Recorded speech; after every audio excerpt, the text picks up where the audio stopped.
Assalamualaikum warahmatullahi wabarakatuh. Salam guru-guru hebat Indonesia. Salam guru penggerak.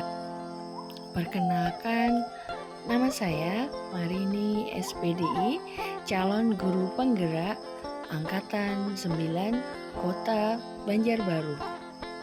Pada video kali ini, saya akan memberikan tentang kesimpulan dan refleksi pemikiran Ki Hajar Dewantara modul 1.1 koneksi antar materi. Perkenalkan, fasilitator saya Haja Hairani MPD dan pengajar praktik saya Titi Prihatin SPD SD. Dalam video ini ada beberapa pertanyaan pemantik. Yang pertama, apa yang Anda percaya tentang murid dan pembelajaran di kelas sebelum Anda mempelajari modul 1.1? Yang kedua, apa yang berubah dari pemikiran atau perilaku Anda setelah mempelajari modul ini? Yang ketiga, apa yang dapat segera Anda terapkan lebih baik agar kelas Anda mencerminkan pemikiran Ki Hajar Dewantara? Pendidikan dan pengajaran adalah dua hal yang berbeda. Menurut Ki Hajar Dewantara, pengajaran adalah bagian dari pendidikan. Pendidikan memiliki arti dan makna yang jauh lebih luas dari pengajaran. Pengajaran adalah merupakan proses pendidikan dalam memberi ilmu untuk kecakapan hidup anak secara lahir dan batin. Pendidikan memberikan tuntunan terhadap segala kekuatan kodrat yang dimiliki anak.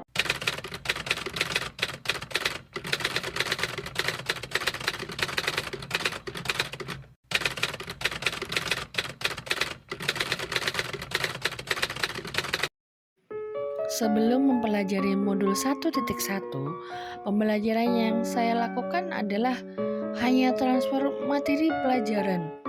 Yang paling utama adalah ketuntasan dalam penyampaian materi, lebih penting dalam memahami karakter murid.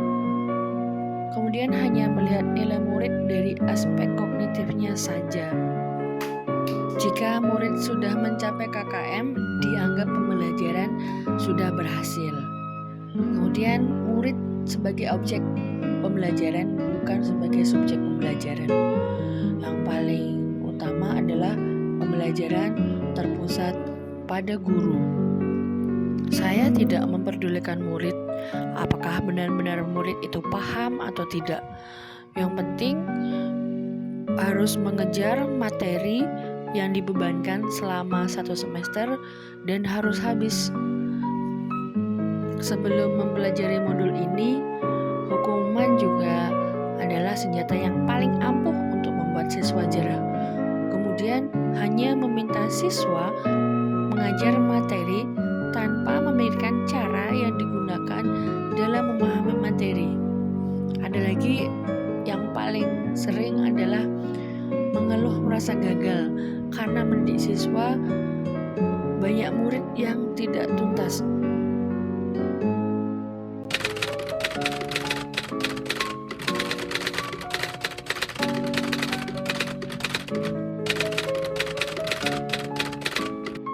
Saya jadi berpikir, apakah saya salah selama ini?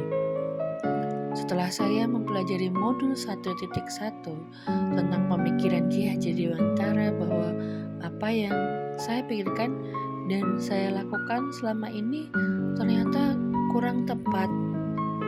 Setelah mempelajari modul 1.1, seharusnya saya melakukan pembelajaran secara menyeluruh, bukan hanya kognitif saja, yaitu pembelajaran spiritual, kognitif, efektif, psikomotorik, sosial, dan budaya.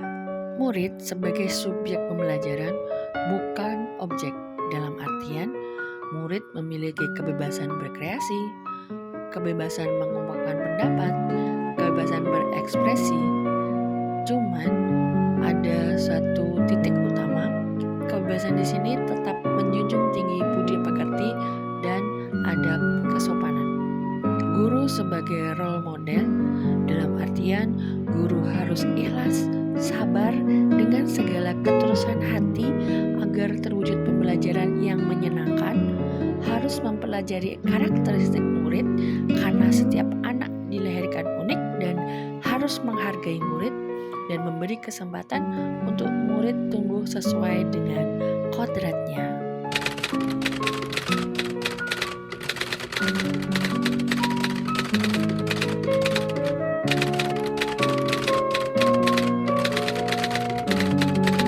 Yang dapat segera saya terapkan pembelajaran di kelas antara lain: 1. Merancang dan melakukan asesmen diagnostik awal untuk mengetahui profil siswa.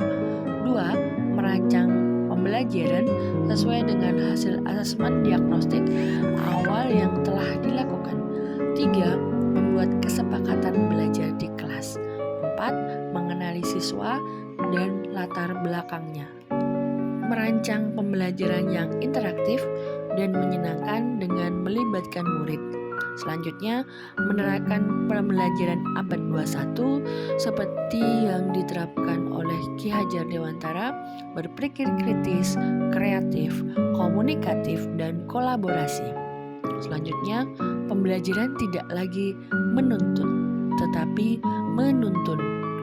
Dan yang terakhir, memerdekakan anak sesuai kodrat alam dan kodrat zaman dengan tetap memegang teguh budi pekerti yang luhur. Semoga video ini menginspirasi. Salam bahagia guru hebat di Indonesia. Salam guru penggerak. Assalamualaikum warahmatullahi wabarakatuh.